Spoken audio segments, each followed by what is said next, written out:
When the Zulu Kingdom shattered the British Empire, the Anglo-Zulu War. The British Empire controlled nearly a quarter of the world. Its armies conquered nations across Africa, Asia, and beyond. Few believed an African kingdom could stand against it. But in 1879, in the hills of southern Africa, the Zulu Kingdom shocked the world. At Isandlwana, a British army was annihilated.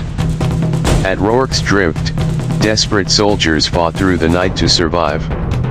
And at Ulundi, the Zulu Kingdom made its final stand. This is the brutal true story of the Anglo-Zulu War. Before we begin, make sure you subscribe and turn on notifications for more epic historical documentaries and cinematic battles from history. Long before the British invasion, the Zulu Kingdom had become one of the most disciplined military powers in Africa. Under the legendary King Shaka Zulu, warfare was transformed. Warriors trained relentlessly from youth. They marched barefoot across brutal terrain for incredible distances.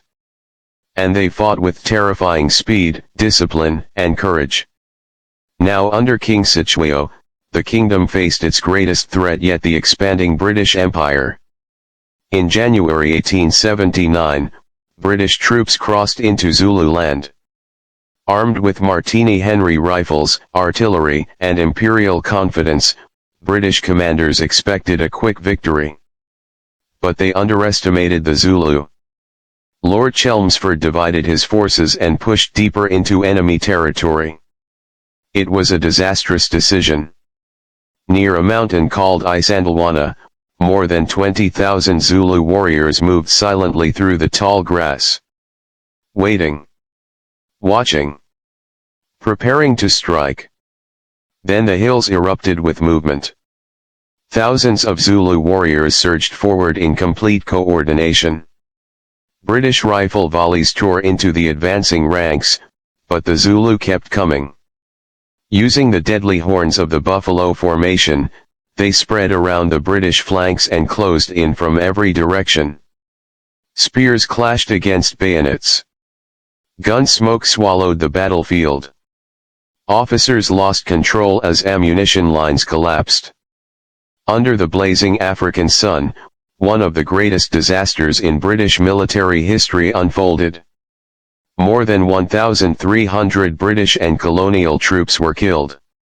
The Zulu had achieved the impossible. They had defeated a modern imperial army in open battle. But the war was far from over. Only hours after Isandlwana, thousands of Zulu warriors attacked the small mission station at Rorke's Drift. Inside were barely 150 British and colonial defenders. The soldiers stacked mealie bags into barricades and prepared for what many believed would be their final night alive. Wave after wave of attacks crashed into the defenses. Rifle fire flashed through the darkness. Buildings burned. The wounded cried out from inside the hospital station as fighting spread room to room. Yet somehow, the defenders held.